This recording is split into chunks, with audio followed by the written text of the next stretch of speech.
So yeah, I already talked a bit about it, but yeah, when I was younger and I was playing League, I was watching LCS, EU LCS, and ALCS.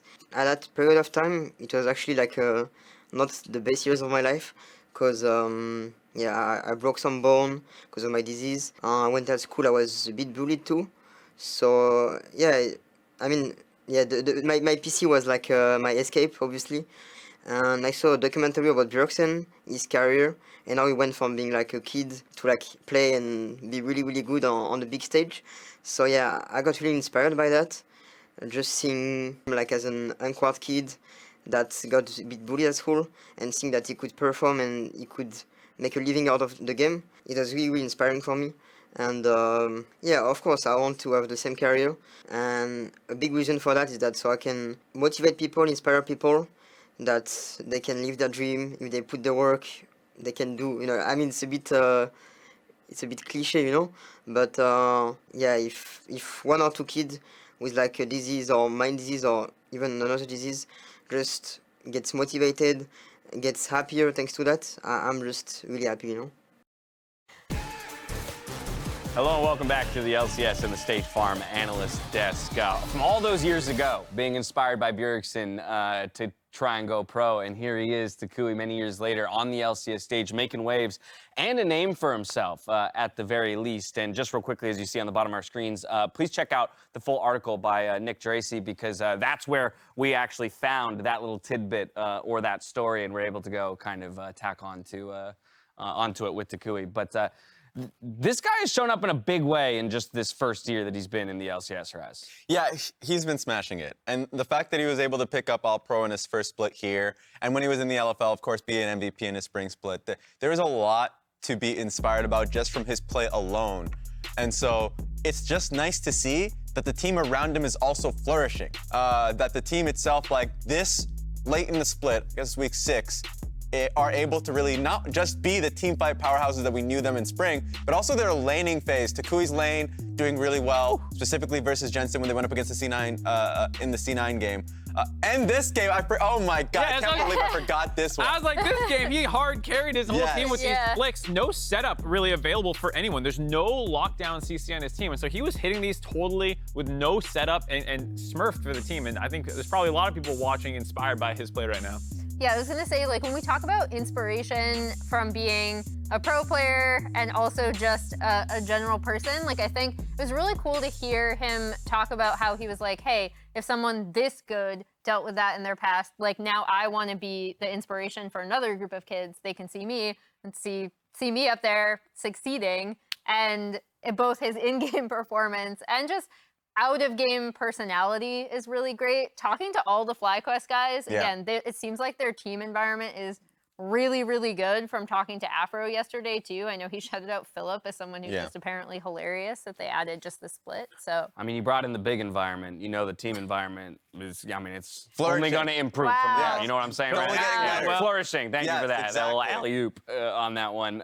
Anything to add there? No, I was going to say just the entire team, not just personality-wise. I think that's an easy sell. Like, they're such great friends, but they're also, a lot of them, playing well and pushing for top 3 in a number of positions. I don't know if they've cemented themselves quite yet. toucouille did grab that in spring, but then struggled a little bit right at the end of the season. But he's largely picked up where he left off. Afro and Johnsun look pretty good so far. They've taken down Berserker and Sven and FBI and Huhi in back-to-back games before they stumbled to TSM, but then they bounced back just yesterday against Golden Guardians pretty quickly. Yeah, I think it's a really good tell of team culture. If you are able to not only be exceptional at that, obviously find failures and moments during the playoffs, though to a great team in Evil Geniuses. And then just realize, go to Korea, boot camp, like have that culture in which you can critique each other, work together, and kind of like just be in a better position. It's great to see. Well, and all this is interrelated to their play, right? Because obviously we've talked about like Afro and Johnsun, they're leaning so well together. Josedeodo, we touched upon in the very beginning in Waiting Room about how he's a potential most improved candidate. And all of this is interrelated, right? Like, Jose looks so much more comfortable and confident communicating with his lanes. part of that is piggybacking off of all of this mid pressure that toucouille has been able to create almost since day one, and he arrived on this FlyQuest team. No, I think that's the biggest point there, talking mid-jungle duo, and how much better Jose has looked from last year to this year with just that change. We've continued this conversation all split long, though, about, you know, how good really is FlyQuest, right? And I think that there's still going to be some unanswered questions in that regard until we get to the end of the split. But what I don't want to forget is how well this org has performed in the past, right? And I think we forget that because of a downtick here or there. But this is an organization that has seen finals, multiple times. And you got to wonder now, is this, the new mid laner? Is this kind of the new, in a sense, face of the org that's going to bring them to their next era of greatness as he chases building a legacy just like Bjergsen built? Exactly. He's the new face, and he should be the franchise player because every team will have a period in which they have to be rebuilding, right? Chasing a championship, FlyQuest was, with that Santorin Power of Evil squad. And then when things didn't go, when it went awry, of course, because of COVID and because of the funding issue, right?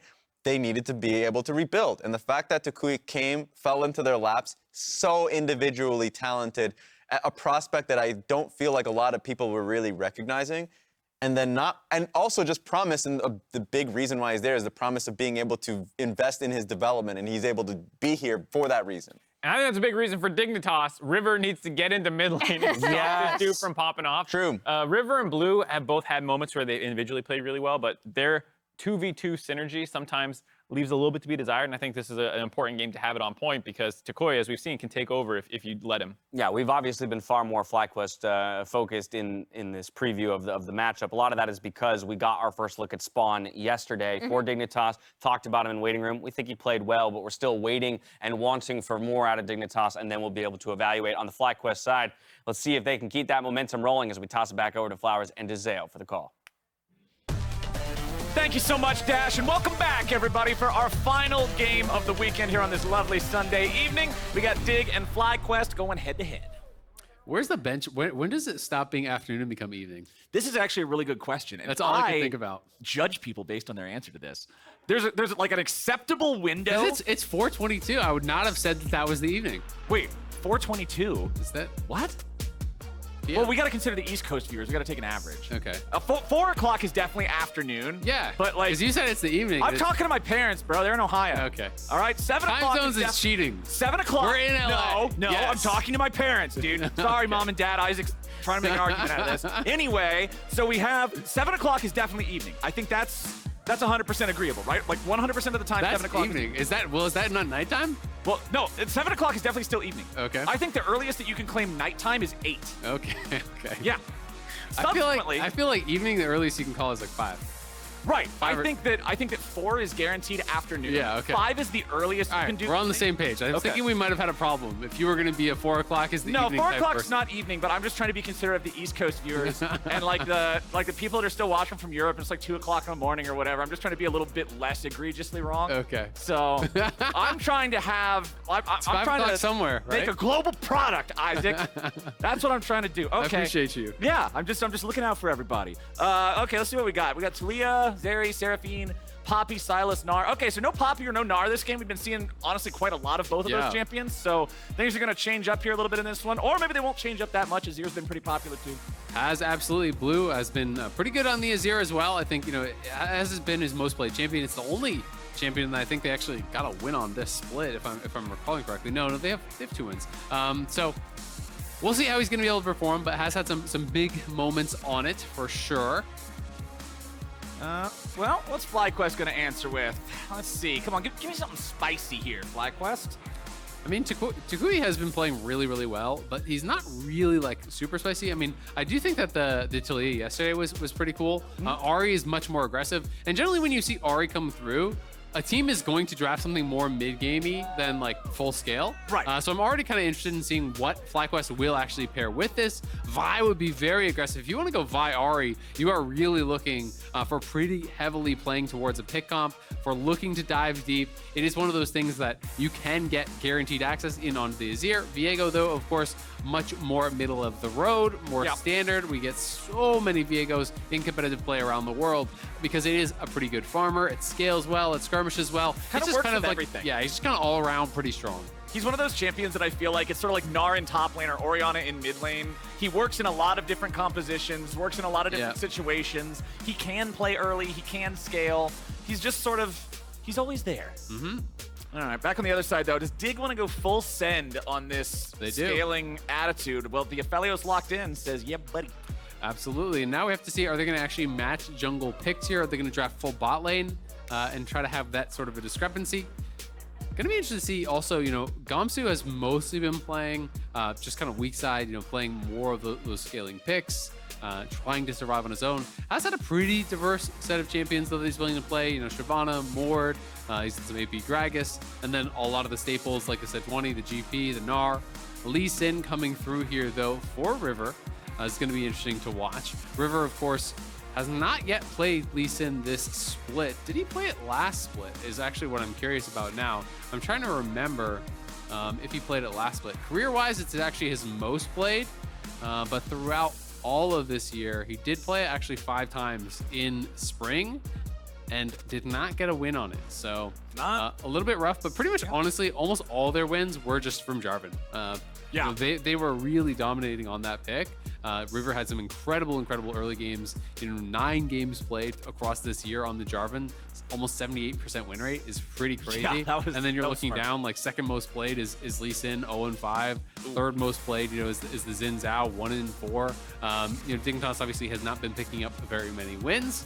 We'll see if they can try to do some work to right the ship here, but FlyQuest has been really strong, I think, and does feel like they're one of those teams that's kind of in the middle of the pack, but is trending upward. Yep. And I like the fact that we also have mirrored roles here for the first half of the draft. It's AD carries, neither AD having their support picked with them here in this first half, and then junglers and mid laners. So the support pool being targeted by Dig here, getting rid of that Nautilus. Gangplank banned out by FlyQuest, trying to hit the top lane pool a little bit. Does Dig want to double down on supports here? Looks like... What? All right, I don't know. Yeah. Oh, no, wait. I was expecting Dignitas ban second. I'm trolling. Okay. The what is to me. I was watching myself. I was confused what you were confused about. I'm 100% trolling. My brain is... Top lane tanks are banned out, My brain is still in the Aatrox play from last game. I'm sorry. That was my fault. I'll own that one. That's totally cool. Ornn banned out, Sejuani banned out. So a couple of big meatballs playable in the top lane. So both teams trying to get rid of those front lines as Tahm Kench locked in for FlyQuest. Okay. You know, I was thinking FlyQuest was going to go more mid-game, as they said, when the Ahri came through, but it does feel like they're pairing up with a lot of kind of more defensive picks, more scaling picks here. The Jinx plus the DK coming through. Zillion would be really interesting, but he's kind of just hovering everything, so I'm not going to get too baited. Just bouncing around. But, I mean, FlyQuest, as crazy as it is, if they win this game, they're tied for 3rd. Yeah. Right? Like, and we're getting pretty far into the split. We're past the halfway point now. And they are really, you know, climbing towards the top. You know, Cloud 9, it seemed like after they got their full roster, we're going to kind of just skyrocket up towards the top. That has stalled out a little bit. Liquid has taken some losses here as well. So they're 7-4. They're only 1 game up on FlyQuest. You know, that would put them 1 game behind 100 Thieves, 2 games behind first if they can actually win here today. So would be a really big one for FlyQuest. It is going to be Braum support there for Biofrost, and it will be the Gragas top for Gamsu. Kind of expecting it to be the first strike AP build that we've been seeing a lot of. Okay. That seems to be the most popular thing these days by far. And we're just looking for a top lane answer now.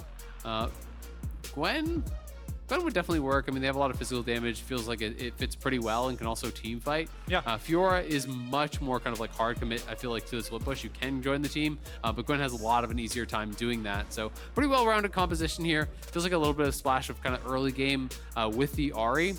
So I'm just kind of curious how that's going to fit in for FlyQuest, because it does feel like if you're just going to play to scale, then you shouldn't have picked Ahri, right? You should have just gone for like an Orianna or something, you know, kind of more full late game. Yeah. But I'm interested to see if they're going to use this as a PowerPoint early to try to create some action, right? Try to utilize toucouille here alongside Jose and try to create some skirmishes, create some action to really get value out of that. Because if you're just going to trade farm against blue, then the Azir is going to get a lot more than toucouille's Ahri. And that's what I'm thinking it is, because toucouille has been one of those big important parts for FlyQuest in getting the wins that they have and making these things happen. So I feel like, hey, if you just have everybody scaling up, you're leaving too much to chance, right? You're not giving yourself enough opportunity to really define the game. Having toucouille on a champion like Ahri, that once she has the Everfrost is just adept at making plays and finding picks, set that up. Make it so then, okay, now we do have the time to scale for Gwen. We do have the time to scale for Jinx. I hope that we get to see that level of aggression. Absolutely, and I agree with you. I do think it can make sense. You don't have to go like full send on late game. You can have some early game champions or mid game champions that can kind of get you there, can bridge that gap. But I still think you have to really then execute, right? You can't just draft Ahri instead of an Azir or whatever and play passive. You've got to be able to make those plays. Otherwise, you're not really getting value out of the pick. So will be an interesting one. We'll see what FlyQuest is going to be able to get done here against Dig, who's searching for some of those wins, trying to keep up towards the bottom of the table. FlyQuest looking to reach for the top here, looking to move into a two-way tie for third with Team Liquid here if they are able to pick up that win. Already tied right now with a number of teams. You know, Cloud9, they're tied with CLG as well, you know, at 6 wins. So if they lose, it's a three-way tie for fourth. It's a pretty good record, pretty good split so far for FlyQuest, but despite the fact that the overall state of the two teams is pretty different, Dig being towards the bottom, FlyQuest being towards the top, both of these top laners have not had remarkable performances yet. Gamsu and Philip both just been kind of, hey, they're playing top for their team, but they're not really defining anything. So looking at them playing these champs like the Gwen, like the First Strike Gragas, I want to see somebody flex muscles a little bit here. I want to see one of these top laners show us what they got. Yeah, absolutely. It's also, you know, one of the things you can contextualize a little bit for these top laners is that obviously it's very kind of different parts of their lane game. The players are talking a little bit about some ping, so I'm guessing the pause is to do with that. Afro is asking if they have 15 ping. The Dignitas players are saying that they have like 0 ping, you know, 3 ping, 0 ping. They're chatting it out. Philip says he has 52. I don't know if he's Philip trolling. says 52, and Johnsun says, I'm at Belgium. Yeah. Well, Blue asked him if you're at Riot, and they're like, we're on stage. Yes, we are. We are at Riot. But we have an office in Belgium. Because then technically you could just be cheeky and be right. There you go. But yeah, Philip, obviously brand new to the LCS, 19-year-old Canadian player here. You know, has not been dominating top lane by any means, but I have liked that he is aggressive in a lot of these plays. I think laning is clearly where he really needs to work on, but he has been a player who is willing to play aggressive, who is willing to be that engage tool, is willing to kind of be that go button for the squad. And the fact that they're actually having a successful split while bringing in this guy who, you know, was not considered LCS ready by most players, I think it really does bode well, both for the team and for Philip's development, right? You know, for the future that he has. You know, it's not long ago that like everyone was roasting Danny for his laning phase. Now no one really talks about Danny's laning phase anymore, right? Like these are things that you can improve. And if you're able to kind of improve at that rapid pace, gives you a really good trajectory in this league. And it's kind of the opposite story of some of the ones that we've heard in the past from different players and different teams, whereas they're like, okay, we really like this guy. We think he's got a good head on his shoulders. He's a great culture fit. The skills might not quite be where we want him to be, but we think that he will get to that level, and he's already got the rest of the package there, compared to some of these other situations where we've seen guys come in. He's the best player ever, but he's horrible to work with. Let's see if we can make this happen, right? Like we've all heard these stories in the past. This is the antithesis of that, and it's working out all right. Absolutely. I mean, team environment is so important, and it's one of those things that I think about a lot. And this is maybe like a funny way to think about it, but obviously, like coming from a different game, like WoW, you know, is nowhere near as developed as the scene in League, where it's like these players don't really, or very few players have any input on who their teammates are, right? You get offered a contract, you sign with that team. Hey, here's your new teammate. Is your teammates. You know, you might like them, you might hate them, right? And there's no kind of control of that. So I do think it's really interesting because you know, in a lot of the less developed esports scenes, the players are kind of just choosing their teammates. It's just like, I like this guy, he's good, I'm going to play with him, right? And it's not much. You're an amateur team getting together to play and go for lols or whatever. Exactly, right? So you really are choosing your teammates, and it's much easier then to kind of have compatible personalities and stuff and not really think about that. And I never really thought about that as much for my career.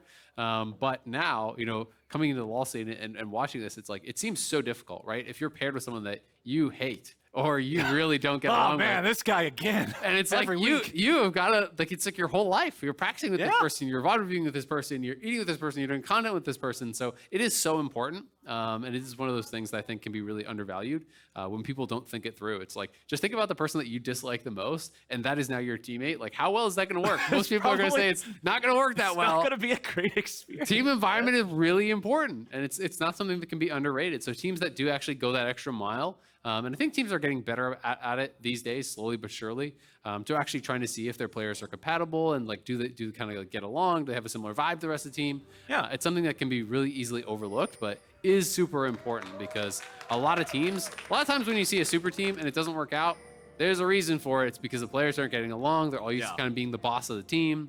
And, you know, having people that fit those different roles can be really important, but we are back into the game. All right. Hopefully the lag is all fixed, whether we're in LA or Belgium. As long as everybody's playing on 0 ping, we'll all be fine. Now, Dignitas are going to start River off here at the red buff on the bottom side.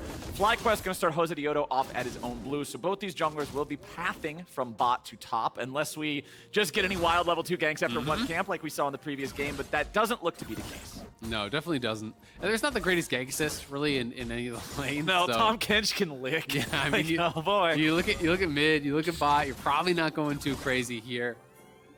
Jose on Viego looking to solidify their top 4 spot. You would be number 3. You would be tied for 3rd there. So we'll see if they can do it. Some Dignitas fans cheering them on. Push almost always feels like going to go to Jinx in these types of matchups. Having the additional range, having the AoE with the rocket form here. We'll see if toucouille can actually hold the wave. A lot of the time, you know, the Azir can get the push in these types of lanes, but it's often like the Azir is fighting the wave and the Ahri is fighting the Azir, and you're kind of trying to, you know, get control through that. Blue going a little bit more lane focus here with the Comet, so he's just looking to have those quick Q poke trades and trying to stay away from toucouille, who wants to have a little bit more of an extended trade, you know, utilize the WQ combo, get an auto in there, proc the electrocute very quickly, and have a little bit more of that extended multi-hit trade. And as we're taking a look at all 3 lane states here, you can see that it is FlyQuest getting the push in mid lane. Oh, it's almost getting 4. The push Get the bottom jungler lane. in there too. Yeah, we got Josedeodo clearing out the chicken camp. Nicely done. Nicely done.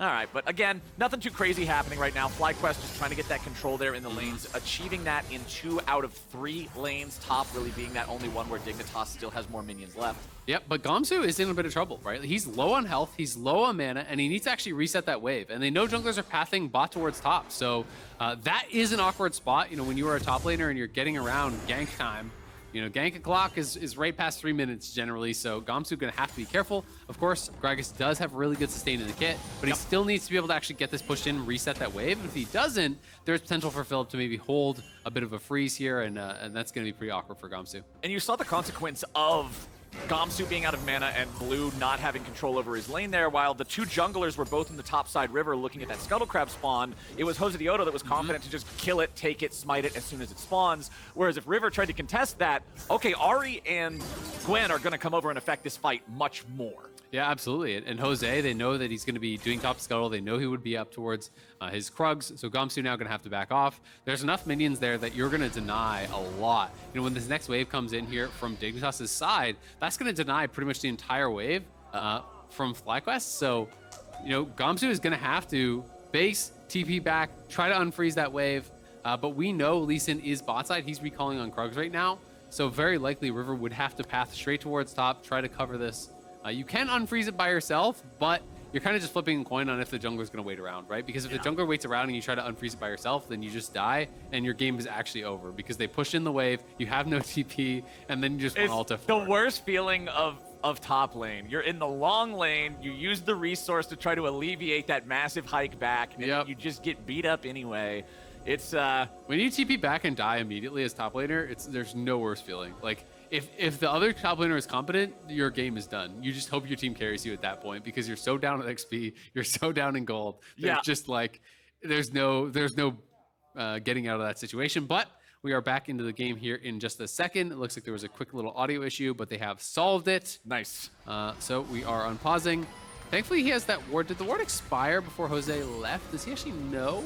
I can't see if the ward is there. Okay, the ward expired. So he just has to guess that that Jose did leave. There's a high chance, of course, that Jose left and that he's going to be going down to his Braum. So he's just going to say, all right, hope you're not here. And he will be able to walk up and try to unfreeze that. Yep, he ends up getting the odds on that one to favor him, so Gamsu will just keep trying to move up, push this one in here. Philip, of course, still having his own teleport from having no pressure on him to need to go back yet. I mean, he's cruising here. He feels good. Yep. And it's this kind of new age build for Gragas where you do go AP, you go first strike, and it's a lot about just kind of comboing these little trades where you can get good value out of the first strike. You know, you hit them with a combo like body slam them, hit him with the Q, hit him with the W, try to get all that little burst damage out in that window where it is the first strike amp. That can be very valuable late game just for a damage amp. Like, it scales very well. But in lane, especially in these melee matchups, if you can avoid them poking off first strike, you can actually farm a couple hundred gold oftentimes in lane, which is really, really valuable. But thus far, Philip has been doing a pretty good job of actually poking it off every time it's up. He's been using the skip and slash, the E to actually dash away and avoid those Qs, then get back in and actually poke it off with the Q. So it's only actually 30 gold gain thus far in the lane. Really nice freeze there by aphromoo down in the bottom lane, making sure that Johnsun was able to get back at as many of those minions as possible. You saw that Biofrost was trying to scare him away, try to use the winner's bite or whatever, but Aphro standing at the right spot to both keep the minions out of range of the turret and guarantee that if Biofrost got too close, he would take turret shots himself. So very good stuff. Back up in top side, you can see Philip is finally a little bit worse for wear, does need to go back, shop up, gets himself the Leeching Leer. Did you know that was, when we first did the item rework, that was the one that its name eluded me for the longest amount of time? I think it was probably about like 3-4 months. I just called it Purple Stick. Well, it is descriptive. Yeah, I mean, people knew what I was talking about, but for some reason I just couldn't remember that name. Normally I'm all about the alliteration, but that one was not, it was not doing it for me.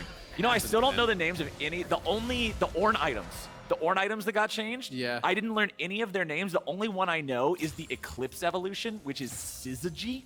Oh, that's a real word. Like, I might be thinking of the old names. Is Molten Edge even the new name, like for IE? And don't know. That's not Syzygy. I never learned it. I know Syzygy, and you that's did it. just tell me you don't know any of them. Yeah, you immediately asked you. Do you know this one that you just said you didn't know? Sorry, bro. I don't know. I can't count to 4. Well, what's after 4? Don't know. Don't know. Never got there. Philip's getting that wave crashed in top side. Gamsu's at half HP.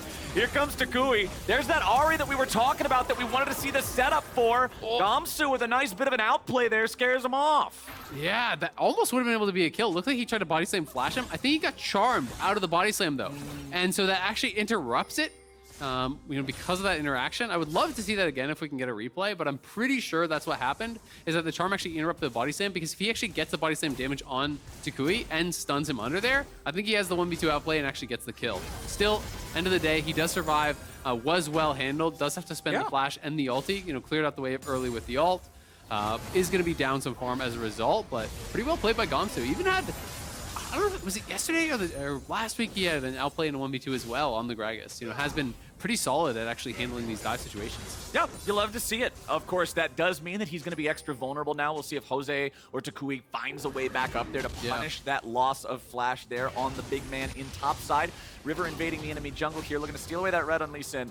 So, Isaac, I think I'm pretty sure I've told you this before, but this is like my rule of Lee Sin. Okay. If you draft Lee Sin and your jungler is 0, 0, and 0 by the time he hits level 7, you should have picked something else.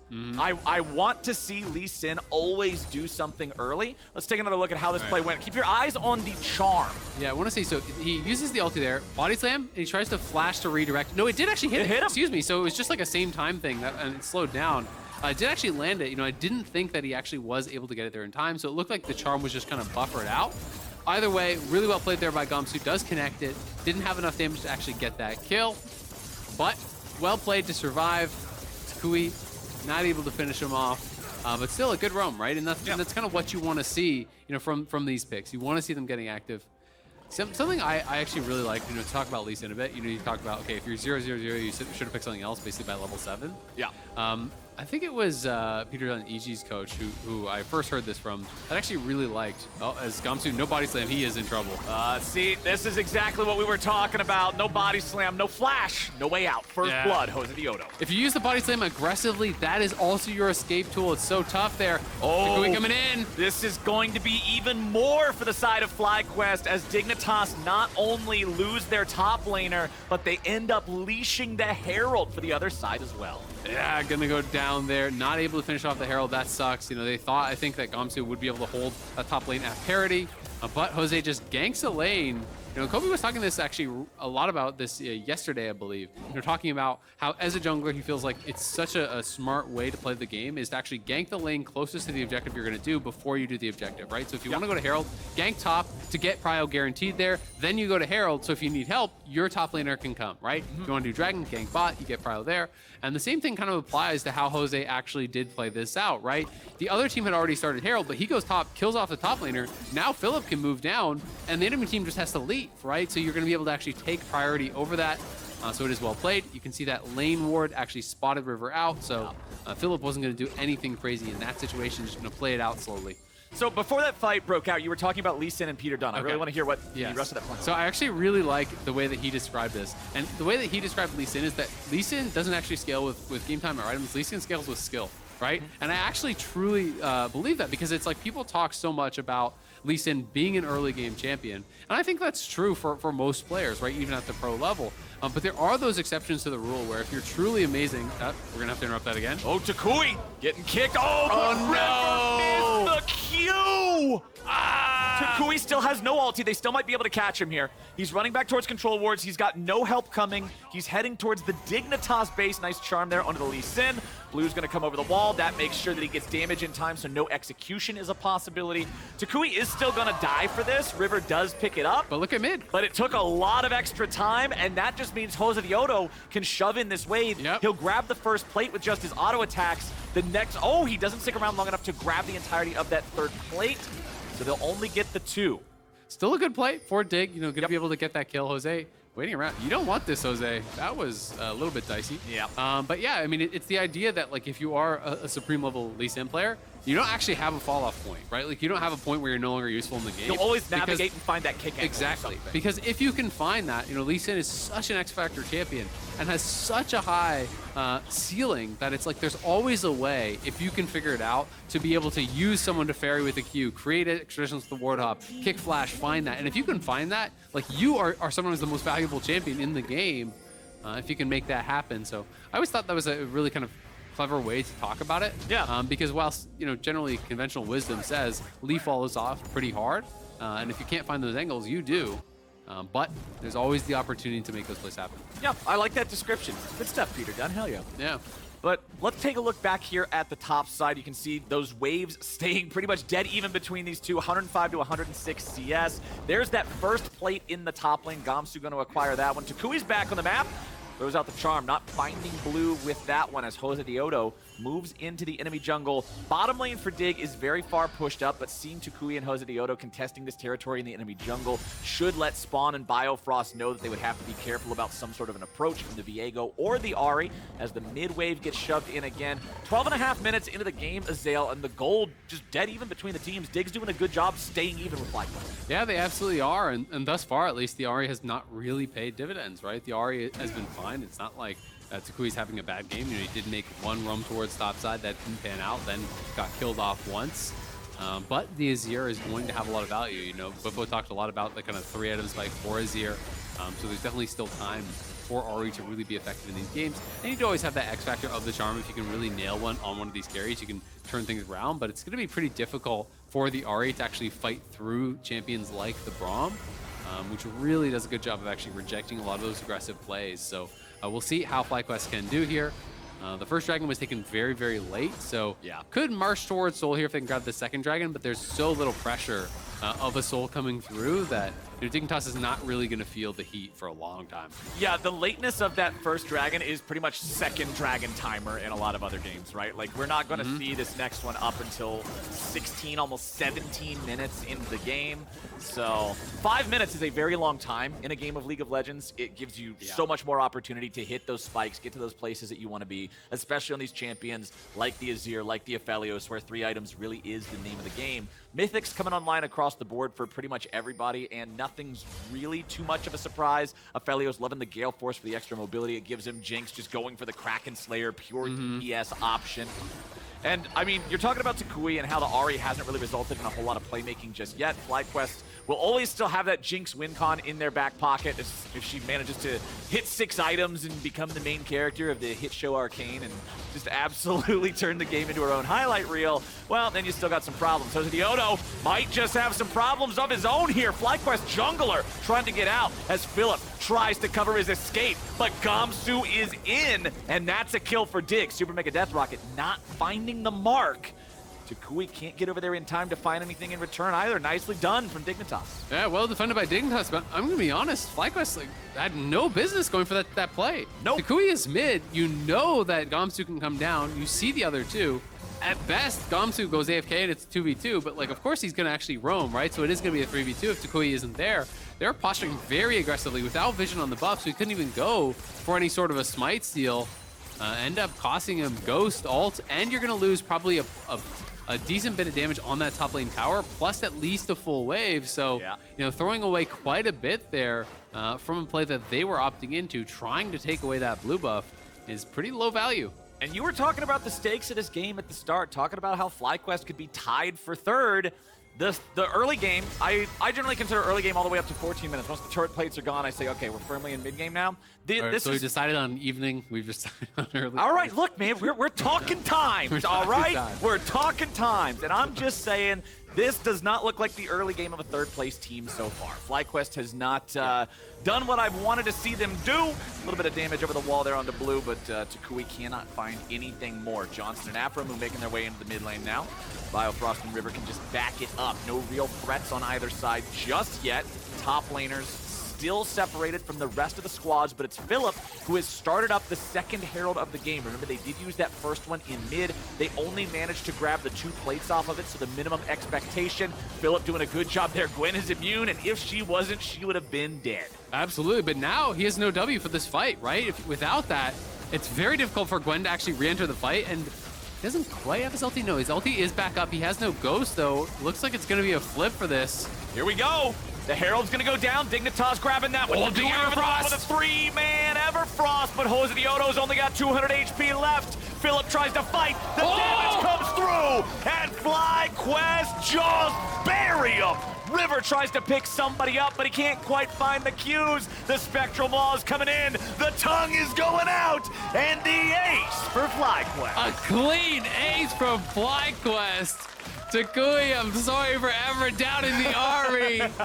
The 3-man Everfrost there. Everyone's so low, and then he flashes in, gets the triple kill, gets the resets. FlyQuest clean up. And just like that, the gold swing is enormous. We can watch it one more time. The angle here from toucouille in the bottom of your screen was so good. Sidesteps the Aphelios sniper Q there. Then as they group up, goes in, hits the Everfrost on 3. It's a 2-man root and it's a slow on to spawn. Ults back out. And Philip has a really nice flank angle here, hitting so many people with the ulti. Then as they're trying to actually slink away to safety, the Q through all 3, 1 spell, 3 kills. That's value right there, Flowers. And on the other side, Jose sidestepping the Sonic Wave from River. No way out as the stun from Afro sets up the finish there from Jose. It's a clean ace from FlyQuest.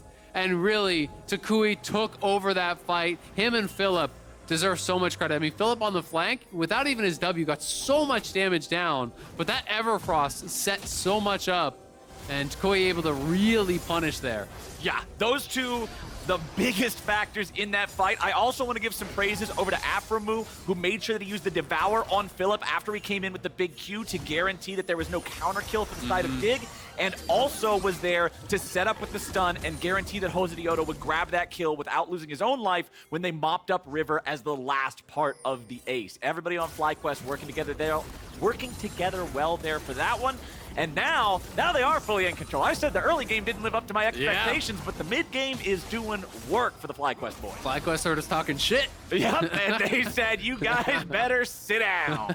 as now they've got the 6-2 lead. They got the second Drake while we were watching the replay of the fight, so they still got that stacking going for them. It is still pretty late overall. Third Drake not going to be around till about 22 minutes into the game, but this is now FlyQuest's game. They're in control. I want to see them push this lead, move into enemy territory. You can see the jungle of Dignitas is pretty dark for either side. There's not a lot of vision being placed around there. It is a little bit more difficult for FlyQuest to move up because they only have the one turret this game. Both of those side lane tier 1s are still up, which makes it a bit riskier to invade the enemy territory. Yep, absolutely. But FlyQuest feeling pretty confident at this point, right? They have their 2 items on their mid laner here already. toucouille, much faster than Blue too. That after that last fight got such a big injection of gold here. Is going more that utility style build. And Banshee's Veil, the MR is just super valuable when it's double AP soul lanes, right? It's full AP Gragas. It's going to be full magic damage as well from the Azir here. So going to be pretty happy to grab some MR. Wouldn't be shocked to see Johnsun go for a little bit of MR later on, but because you have Tahm Kench in your pocket, you generally want to build pretty aggressive and just kind of, exactly, just trust in the team, trust that Aphro is going to be able to keep you safe. He's likely going towards Locket. He is your third summoner spell there, so you don't necessarily need to go for a Hex Shrink or anything like that just yet. And hey, second item now completed for Johnsun on the Jinx. Observers, could we switch to the gold count really quick, please? I want to see how close Spawn is to that one. So 1,500 gold in pocket. He's about 600 gold behind the Jinx overall. Not quite there. And for both of these carries, that 3-item spike, that LDR or Infinity Edge, depending on how many tanks or squishies you're going to be hitting, that's huge. Yeah, absolutely. And I don't think there's any reason for Johnsun to go LDR this game. It should just be straight to IE. It's AP Gragas. There's no armor at all built up whatsoever, except on Biofrost just now. So even Lee has Mercury treads. There's no plated steel caps or anything. Exactly. So I really think it should just be a rush towards IE. On the other side, Spawn, you're not expecting that much need for it either here, because looking across, really, maybe Viego is going to build like some 3rd item armor, or maybe he'll go towards Death Dance or whatever, things like that. Yeah. But it's really just going to be Aphro building up much of any. So I think both of them should be rushing towards the 3rd item IE and not really going for the pit stop because we don't have any true tanks. So for now, FlyQuest just looking to push us towards Soul Point. It's going to be about whether or not Dig really is willing to actually contest here. And Jose just being annoying on the recall, just trying to stop this reset here from River over and over again as they push in their waves, try to take away this camp. He knows he has that delayed reset, so he's going to be able to grab that away and just try to maintain control in this area. They have all of the river control. The furthest forward wards are kind of that line that we're going to see FlyQuest move in here and try to take away. And now the Afro's out on the map, and they want to try to get a 3rd dragon here. Josedeodo is going to move up. Looks for Gamsu, but just ends up baiting out the Everfrost active there. Did not want to overcommit. That's the tower. Going after the Gragas. But yeah, the turret's going to fall here. So FlyQuest, you saw toucouille take that top lane tier 1 a minute or two ago. Now you're going to see him get that bottom lane tier 1. Now that extra layer of safety I was talking about is removed. Now it's safer to push forward and take control over more of the map. Josedeodo, though, nice buffer. Nicely done there. Buffering the ulti, could not be displaced while he was unstoppable. So that means he can disengage and get away from Gamsu's flash ulti. That is a huge playmaking tool on the side of Dig that they will not have for this fight, for this Drake that's spawning right now. There's no way. I mean, Gamsu is just useless now. When you're full AP Gragas, you have no flash, no ulti. There's nothing you can do. Here's a Q. Exactly. So really, the only answer now is to try to go top side and try to take something. They are like, maybe we could do Baron, but no one, I think, is really buying that. So, FlyQuest's not going to be too worried about it whatsoever. River goes up, checks some camps, doesn't end up getting anything on the other side of the map. So just really well played by Jose. Had the reaction times there to buffer the ulti to get out to safety, and that alone means they get the dragon. They are now at Soul Point. They're 3K up already here. And looking really, really strong. The BF sword coming through here for Johnsun, so he is going to go 3rd item IE. Dig is still working on their 2nd item for Spawn, going towards a Bloodthirster to try to deal with, potentially some of this damage that's going to be coming towards him. BT is really strong 2nd item for sure. Also have the Kimpunk Chainsword completed now for Josedeodo here on the Viego. You've talked about it, I've talked about it, other people have talked about it so much. This item is just incredibly powerful, even if you don't need Grievous at all, which most games of League of Legends will at least have somewhat of a need for Grievous, just by the nature of AD carries existing as a class and building lifesteal and having heal, right? So I love the fact that we're seeing more people build this, having such an early, powerful spike with it just in terms of raw stats. Absolutely. I mean, when it's already efficient on its own without the heal cut, you're just going to get so much value. Lee Sin, of course, has some healing here, with the safeguard lifesteal passive. Plus, he has Gore Drinker. Plus, we have a BT coming through, and Gragas passive has a fair bit of healing there. So there is going to be some to cut, and it is efficient on its own, so it is a great buy. I'm going to be curious to see if toucouille goes toward Death Cap third, which is what I'm expecting, as Jose is going to be squishy, though, with this build. Josedeodo trying to get away to safety, and the safety comes in the form of a frog's belly. aphromoo guarantees that he's able to leave, and that is the sort of bonus that you afford yourself when you draft Tahm Kench. Keep him behind whoever has to face check. All of a sudden, there's no danger. And it's just smart play, right? They have it set up. It's Afro here pairing up with the jungler. Afro and Jose walk into the enemy jungle together, knowing that if they are in trouble, he is going to be that bailout. Does cost them a couple of ultimates, but not really that big of a deal, as the ultimates are used on the other side there as well. And it's kind of like the modern version of what was the classic of this, which was Thresh, right? Thresh pairing up with the enemy jungler. He would stand behind you, drop the lantern, just in case you get in trouble. So going to be able to use that well, try to fight for vision.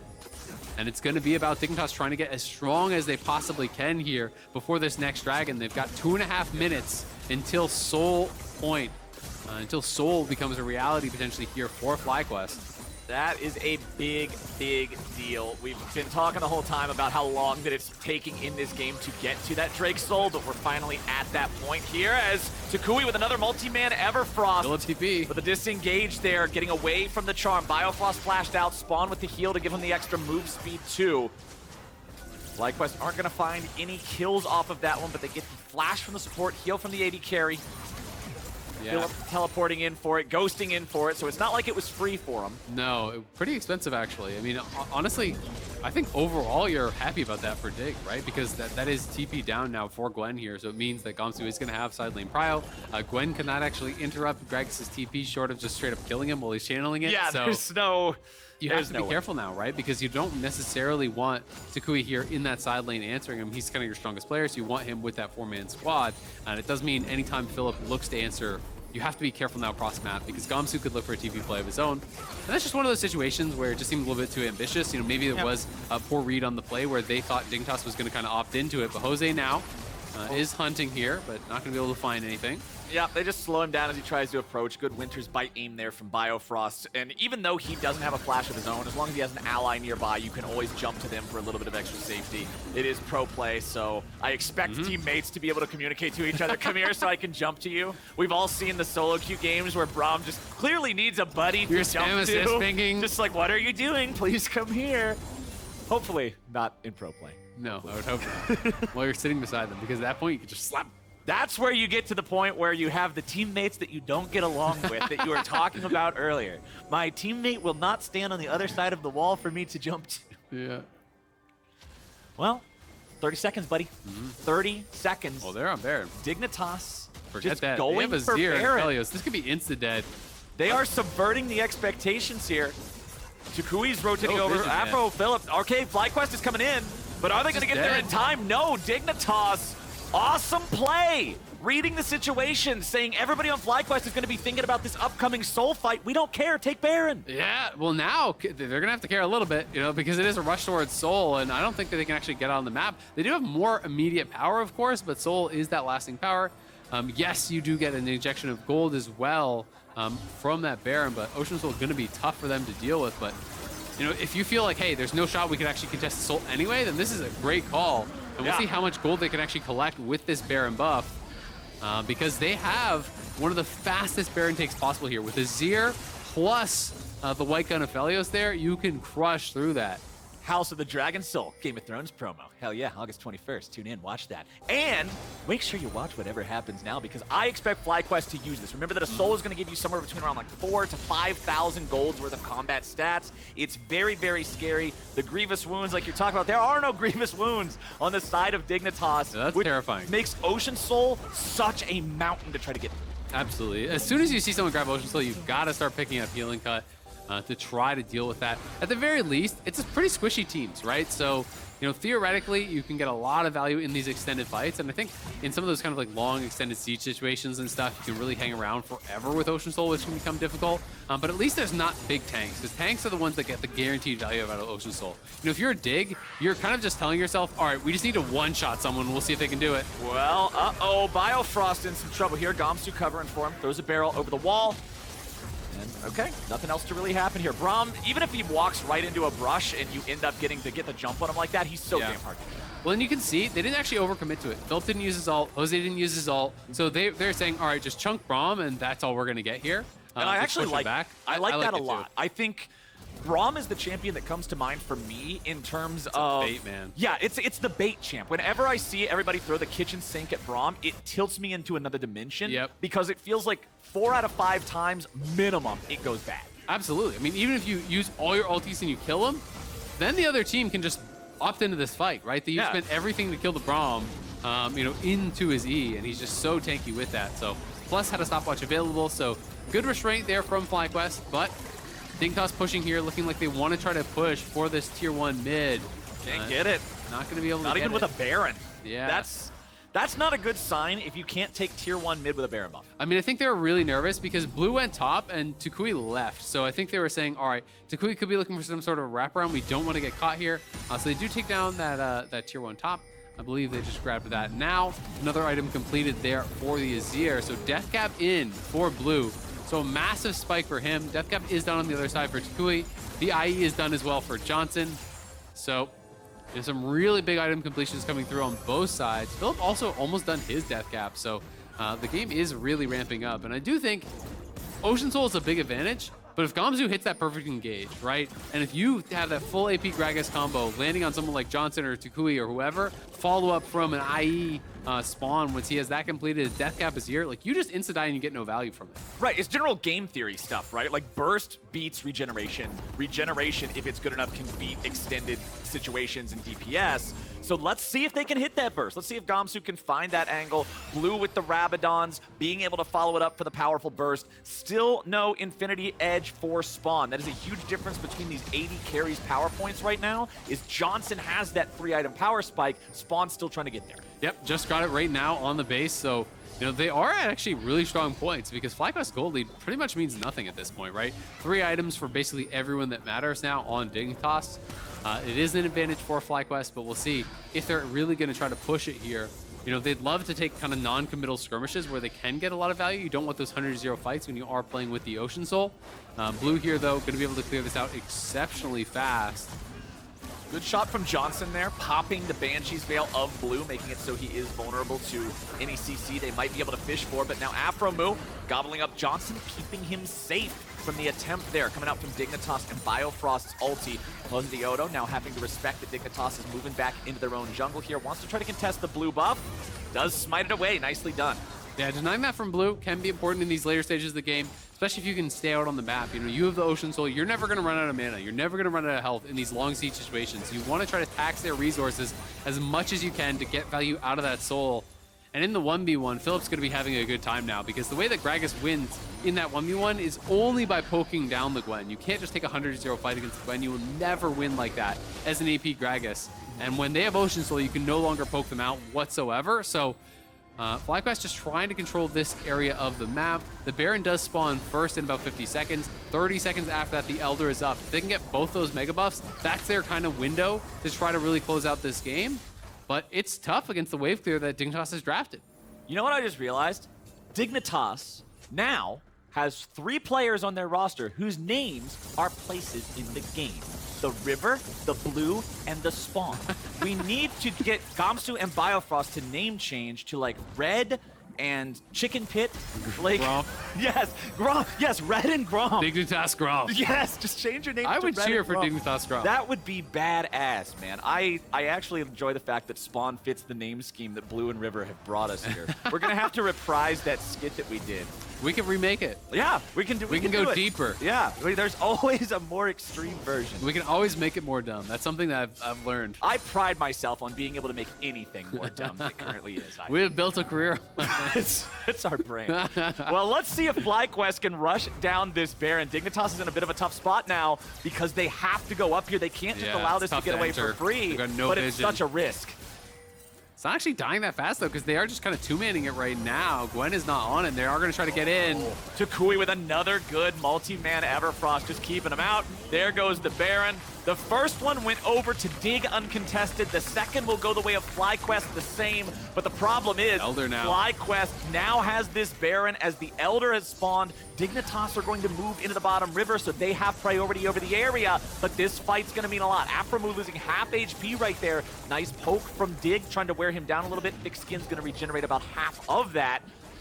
This one's going to be big. This will probably decide everything. I mean, look at toucouille and Philip. They're kind of threatening a flank. They're going together as this two-man squad. If Dignitas commits to the Dragon, we're going to see these guys look for the wraparound through here and to try to find this angle. You cannot ignore that for Dignitas, so it becomes very, very difficult. And FlyQuest can also just push mid, and they're doing that right now with Johnsun. So Johnsun pushing up mid, but he will want to get back over here and actually be ready to answer, because this Elder Dragon can decide the game potentially here. It could be a flip. Elder Dragon at 5K. Here comes toucouille and Philip. River trying to get back to the rest of the team. toucouille isolated, trying to get himself back to the safety of the tier 1 turret, and he's going to do it. The Elder Dragon still aggroed now by FlyQuest, and they want to be able to burn it down, and they will. Secured by Josedeodo as toucouille bought so much time for the rest of the team. Gwen is immune, and Philip is in there. The turrets are destroyed. Dignitas are destroyed. The Elder Dragon is blasting everybody straight to hell, and FlyQuest are the ones sending them there. Ace for nothing. Triple kill over to Johnsun. FlyQuest are gonna do it. They're gonna end the week tied for 3rd place here with Team Liquid, moving to 7-4. What a showing from FlyQuest. The flanks from Philip and toucouille making such a difference in this game. Everyone piling in, cleaning him up. toucouille baiting Dignitas to chase him away, securing them that Elder, and that's really what changed the game. toucouille took nasty. He got the Everfrost on 3 men up in the topside river fight that gave him the first ace. He got the bait that drew him away from the Elder Drake that set them up to get the 2nd ace for nothing. That was awesome. Good stuff, FlyQuest. Absolutely, and toucouille and Philip are becoming quite the duo in this game. You talk about that Everfrost. It was Philip softening everyone up so that toucouille could go in there, finish them off, get that triple kill. Then again here, toucouille going in, baiting everyone to kind of chase him away. His team finishes the Elder, and it's Philip with the pincer play there, getting so much damage down. FlyQuest looking really coordinated in this one, giving up only 2 kills, only 1 tower, I believe, throughout the entire game. So, playing a really, really solid game, a near perfect game here against Dignitas. And the state of those towers ended up being very important by the end, because toucouille was able to find safety, find refuge from them looking to collapse and finish that kill, because they still had a damn tier 1 turret for an Elder Drake fight to fall back to. That's not a super common occurrence. No, not at all. And he was actually very close to going down there, but was a smart series of plays here from FlyQuest. They take the Baron. They know there's very little threat from that Baron when you have the Ocean Soul, right? You're going to be able to constantly regen. You don't have to worry about getting low there. So they take that, and then they just move all the way down over towards this Elder. Dignitas had the way in because they were the first ones to that pit. But by actually sending toucouille and Philip back behind here, toucouille goes in, creates this threat, and then just uses the 3 charges of the ulti and the flash. Everyone from Dignitas is trying to actually chase him, because if they go back towards the Elder, Philip and everyone is going to crush them on this pincer. But then Philip is just actually slowing them down with the ulti, not allowing them to get right back. Then, as soon as the Elder goes down, Philip is on this flank angle here. toucouille is healing up with the Ocean Soul, and look at the timing of this W here from Philip. Uses skip and splash, dashes away, does not get tagged by Blue's ultimate, and then is able to utilize that so well to kind of play bodyguard in between where Dignitas is and where they are looking to go. Got so much damage out there. Johnsun cleans up. FlyQuest take the game.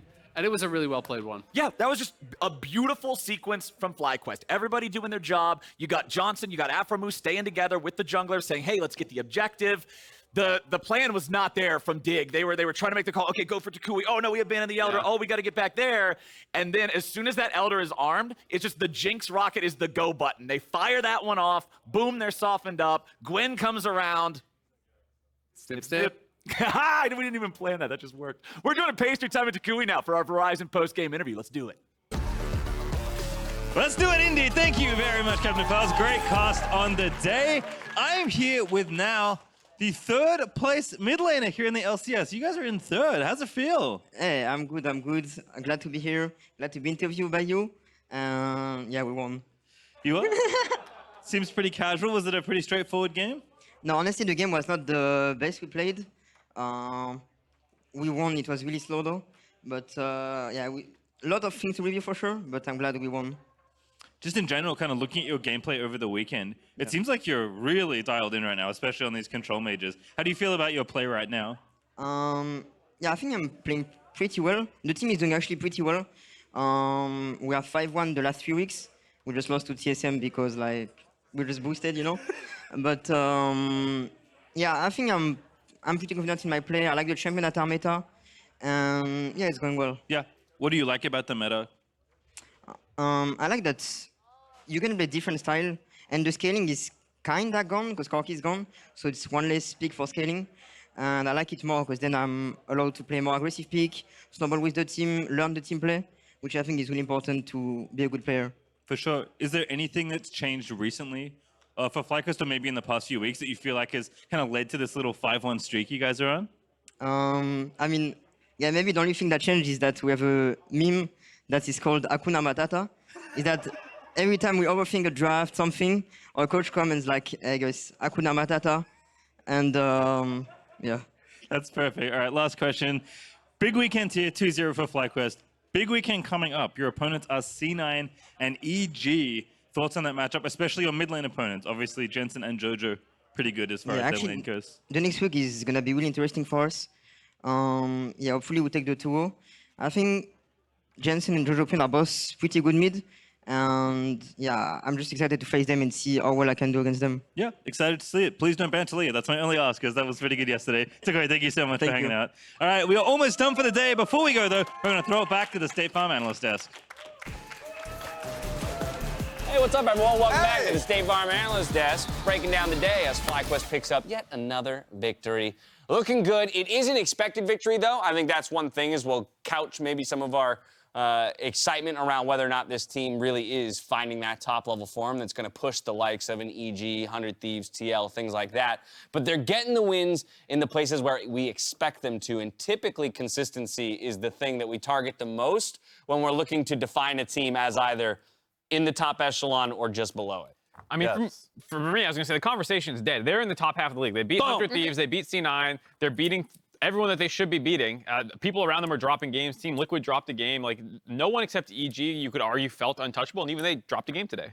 Very, very cool. This game in particular, obviously, we heard the casters talking about it. toucouille coming up big, multiple moments throughout that game. He'd also pick up Pog for that specific game individually. I know we were also impressed with Philip's play, too, so want to give him a quick head nod in it. But once again, after all that time we spent building the guy up, he comes in with a massive triple kill on that Ahri in the top river, kind of helped start the snowball. But just to run through real quickly the names of the other player of the games, we got Palfox, Johnsun, Abadage, and Revenge.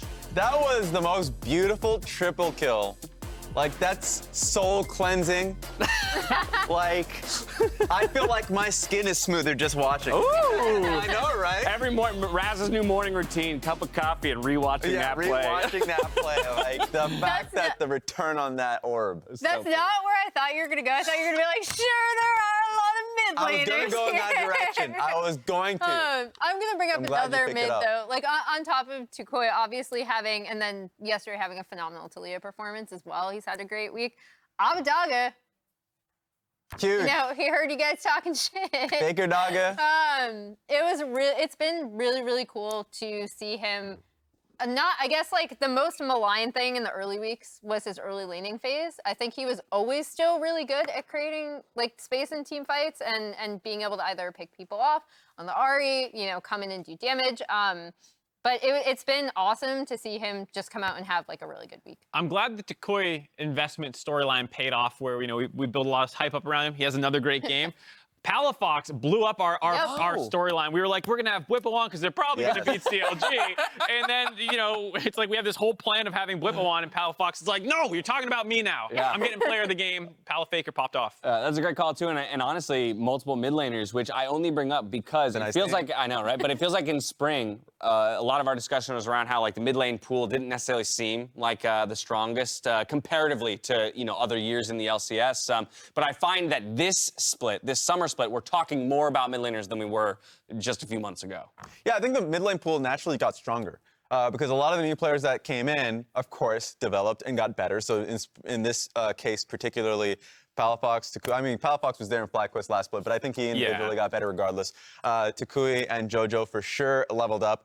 Abadaga has already leveled up tremendously. And then Johnsun was one of the names that you had mentioned. Got him back. The fact that he's back, that's already a dub. Absolutely, absolutely. We already took a look at today's Pogs. So let's go ahead and take a look at the overall leaderboard, though, as well. Obviously, not a ton has changed except for that guy in the #1 slot. Is toucouille now at 4 Pogs. He takes sole possession of first place when it comes to that leaderboard. Followed, though, immediately behind by a slew of players at 3. 5 mid laners. Bud, and about 5 mid laners. 5 mids, but no EG players. Woo!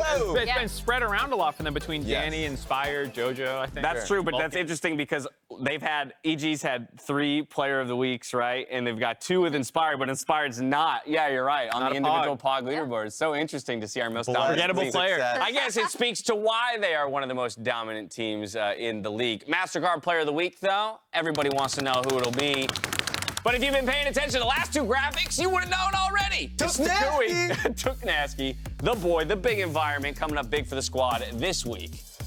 Yeah, had 2 incredible games. The Taliyah game absolutely popped off in a couple of critical Rift Herald fights. It was, again, a Rift Herald fight today on the Ahri with that fat charm. Yeah. But then even the soul point, the Elder point, being able to draw all the team away and being able to set his team up for that one. He's just such a smart player in these fights, and that's what really put him ahead of other mid laners last split, that he can play scaling picks like Veigar in major objective fights later down in the game. But then now he's just really refined that one. My skin's smoother already looking at that.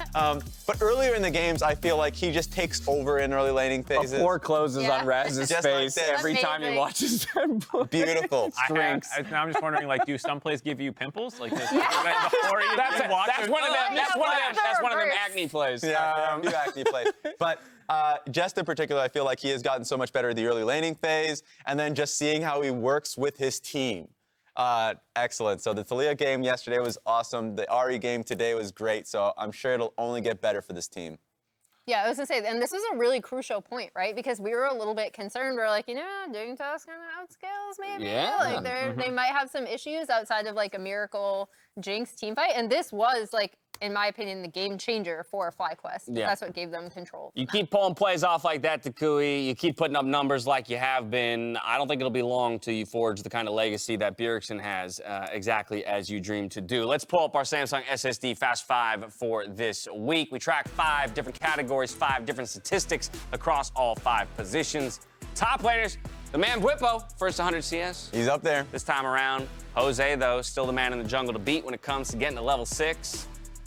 Nothing this week, I would say, necessarily. Oh, Emily's got something. Yeah, so first of all, Kenvy's thing is Roster change. Incorrect, but I want to shout out him too, because in talking about like how we've like, Immortals have improved, like we talked about PoE, we talked about Lost.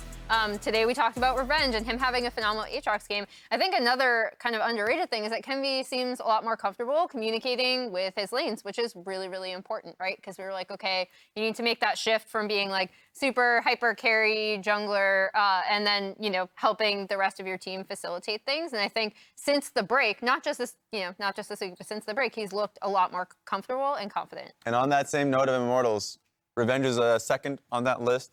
Had a spectacular Aatrox game. Yeah. I saw the G2 account interacting with his Aatrox 4 or 5 man queues. Yeah. I was like, yeah, that's bringing back flashbacks. So great job for him on that one. So overall, IMT moving on up. Some serious deja vu there. Well, congrats to those of you who earned bonus points on the LCS Sleeper Fantasy app for having those week's top performers in your lineup.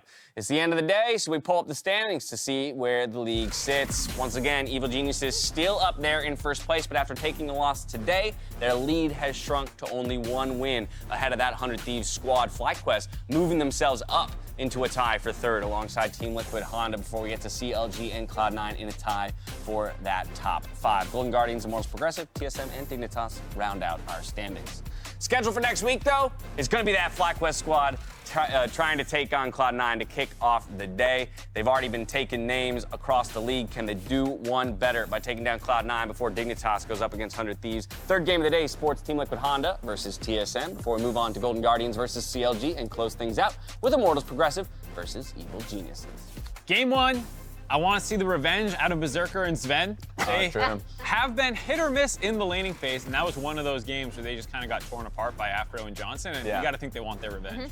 Another one that's always funny to me, I know 100 Thieves took up the win last time round, but the Dignitas Banana Peel versus 100 Thieves, it feels like just like throughout the year. They're yellow. The little digi head thing, whatever it's slip on. The entire year, they've been, like at the beginning of the year, mostly taking L's versus Dignitas, even when they least suspect it. So just now that they're on that, like, hey, we took a win versus Evil Geniuses, confidence sky high, just please don't fall. That's all I'm saying. The iteration of a trap game into the banana peel. Gotta love it. On July 30th, it's Star Guardian Saturday. Come in your best Star Guardian cosplay, or really any anime cosplay. We'd love to see it all. Now grab some boba, courtesy of Immortals Progressive. Snag a Star Guardian poster with the skin code and celebrate Star Guardians with us all day long. We'll also have Fudge joining us on the desk on Saturday with Cloud9's Jack and Team Liquid Honda's Steve, both joining us on Sunday. So it's gonna be a pretty packed weekend next week. Should be a ton of fun. Are they gonna be in cosplay too? Yeah. Who's they? Jack and Steve? Yeah, and Fudge. And Fudge? I don't know, you gotta ask them. Dress them up as Star Guardian. My producer just said no. Okay, I was gonna say, I'm not comfortable promising that. I'm gonna promise to a lot of people. You know? I love that. Yeah, I'm not gonna be the one with a target on my back when they don't show up. I was hoping you Here's some targets. We're gonna be ranking top 10 shoujo, top 10 shonen, let's go. openings, endings, Anime corners. Great. I will be an audience to that discussion because I won't have much to add to it. But with that, I do want to take a moment to invite you all to join myself, Raz, Soul, and Chime in the Bud Light League Lounge, which you can catch on twitch.tv/BudLight right after the highlights, or you can wait here on this channel for the raid. But for now, that's it from us here on the LCS. On behalf of myself, the casters, and the entire broadcast crew, thank you so much for watching. We'll catch you next week for more LCS. Until then, stay healthy, stay safe. Do not throw that mug. Good night. Be good to each other. Catch you later. Oh! He got it! Oh! Game time. What time is it? Game time. Team's on. Game time. But here comes Bjergsen, pushed around. Hansama knocks down Boom, and the sub will divide some time. They're gonna find a whole lot more. Here's the bullet time, but it won't be a single kill because Team Liquid have the flashes. Here comes the team fight. It's gonna be enough. It was only the clone they killed, and down goes Fiora. A great ulti for Bjergsen. Gets away with it. Azonia's butt. The support is down. One hit left. Santorin will stay alive. They get Bjergsen though. He's only gonna kill a clone, but can he find Wukong himself? Fox is here, boy. Fox is here, bro. Yeah, dude. Gonna be able to get out. Is it gonna be enough? Yes, he is. Dives in for more. Gent is still in range, though. He'll trade his life. A stopwatch. Oh, he's at one hit. The clone is nearly enough, but no, they're gonna live. Cloud9 get a bunch of kills. And there will be blood. Are you not entertained? Twitch is free firing. Stixxay still staying alive. For Berserker is the one to find the first kill. Jumps over. Kale ulti, and he's gonna do it all. Welcome back, everybody. We have installed a wide-angle lens here on the LCS. The patience. What did they buff? They buffed the mom. FBI is going to be taken very low. Danny nearly dead. Danny grabbing the kill, but Danny dying now. Abadaga jumps back in. Abadaga takes one out. Who he's going to keep him alive. And Fire dies. And Abadaga gets bailed out. A quadra kill to the FBI gets charmed. Oh, FBI getting out of the CC, and it's going to be Impact who pays the price. Danny's in the back line, and Danny grabs the enemy AD, but he dies too. Closers grabbing the kill on that one. 100 Thieves, 3 for 1 there. Feels good. He survives for the Gore Drinker. He's still fighting. Revenge. John Q3 TSM right back home. Holy moly, they bit off way more than they can chew. Yes. Here we go. The Herald's gonna go down. Dignitas grabbing that one. Everfrost with a 3-man Everfrost, but Josedeodo's only got 200 HP left. Philip tries to fight. The damage comes through, and FlyQuest just bury him. The turrets are destroyed. Dignitas are destroyed. The Elder Dragon is blasting everybody straight to hell, and FlyQuest are the ones sending them there. Ace. Bring it around. 10.